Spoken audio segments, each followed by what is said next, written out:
This morning, the owner of House of Coffee came across an article that revealed that drones were becoming more and more user-friendly. But before you have a chance to ask what coffee and drones have to do in the same sentence, he explains his grand vision. By the end of the year, what if House of Coffee delivered its own blend of premium coffee for home consumption, delivered uniquely by drones? This will reduce variable costs, right? Like fuel in the vehicle of the employee who used to deliver the coffee. Well, not really.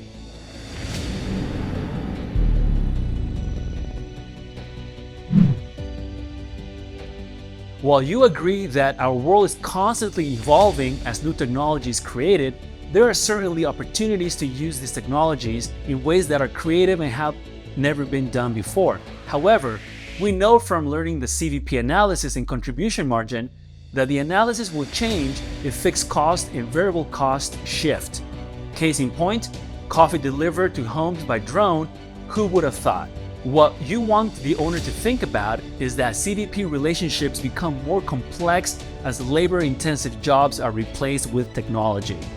If House of Coffee begins using drones to deliver its products, costs that used to be variable, like fuel costs for the delivery person's vehicle, may shift to fixed costs, like the investment in a drone.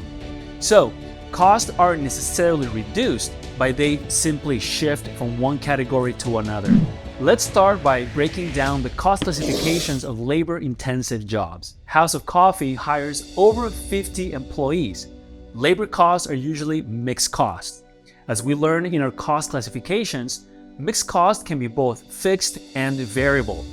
The barista's activities that are directly related to making a sale, like making a cup of coffee, are classified as a variable cost, but then the barista's time is also used to clean the store or stock the bathrooms, which are activities that are done regardless of how many sales are made.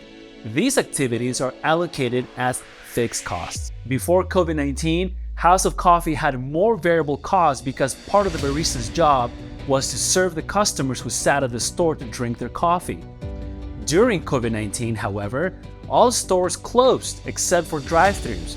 Less barista's time was used cleaning the store because there were no customers using it, and more time making coffee for drive-thru customers. Some fixed costs shifted to variable costs. Let's look at cost classifications of technology-driven jobs now. Sure, you agree with the owner. The COVID-19 pandemic also pushed forward some new technologies because people had to stay at home. So yes, it makes sense that House of Coffee considered adding drones for home delivery. They were losing customers who would come to the store or drive-thru because they did not want human contact. House of Coffee is not the only store or industry to see this growing trend to convert human labor to technology. Banks shifted from tellers to ATMs, manufacturing shifted from human assembly lines to automated robotics, and grocery stores are installing more and more self-checkout lines as we speak, replacing their cashiers. Technology costs tend to be fixed regardless of activity levels.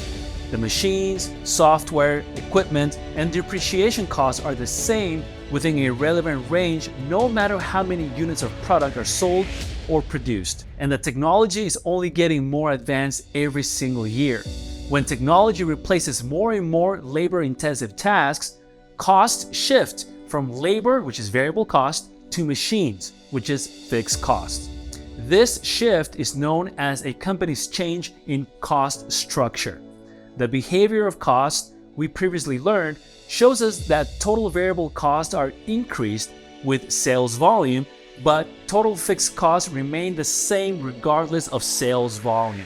Businesses take on more risk that they will not cover their cost when the cost structure shifts away from variable cost to fixed costs. So, with that being said, the owner wants to know, is drone delivery an idea worth pursuing for House of Coffee's new strategy?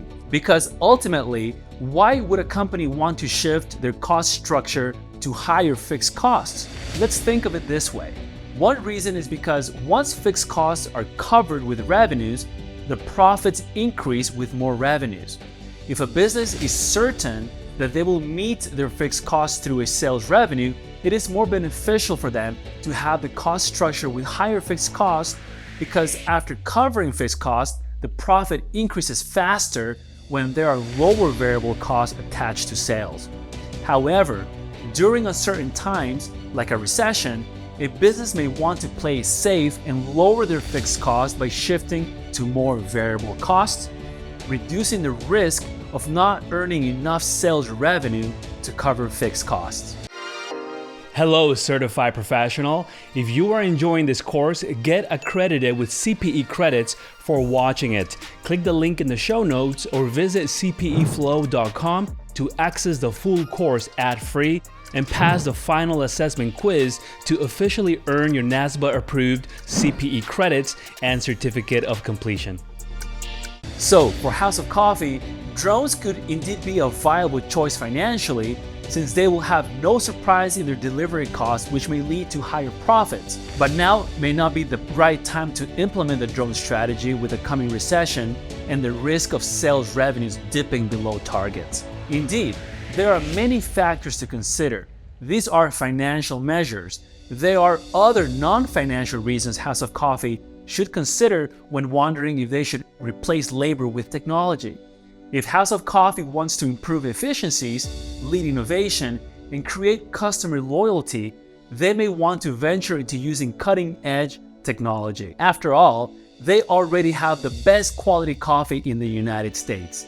So why not have the most efficient delivery system also? On the other hand, while other companies are becoming increasingly more automated, House of Coffee can differentiate themselves by keeping that personal touch with human baristas and drivers to deliver coffee to their customers. Businesses should always look at business decisions holistically, understanding the relationship among financial and non-financial measures. As we can see, there are benefits to having higher fixed costs under certain circumstances and benefits to having higher variable costs under other conditions. Before making such big decisions and changing the face of what House of Coffee is and could be, it's worth digging deeper into what the numbers are trying to tell us. In the next module, you will help House of Coffee find out what their break-even point is, meaning the point at which total cost and total revenue are equal. So no loss or no gain. Now, why would the owner want to know that piece of information? Well, finding the break-even point will help House of Coffee price their consumable products in a very smart way. And that's what a successful business is all about. I'll see you in the next module.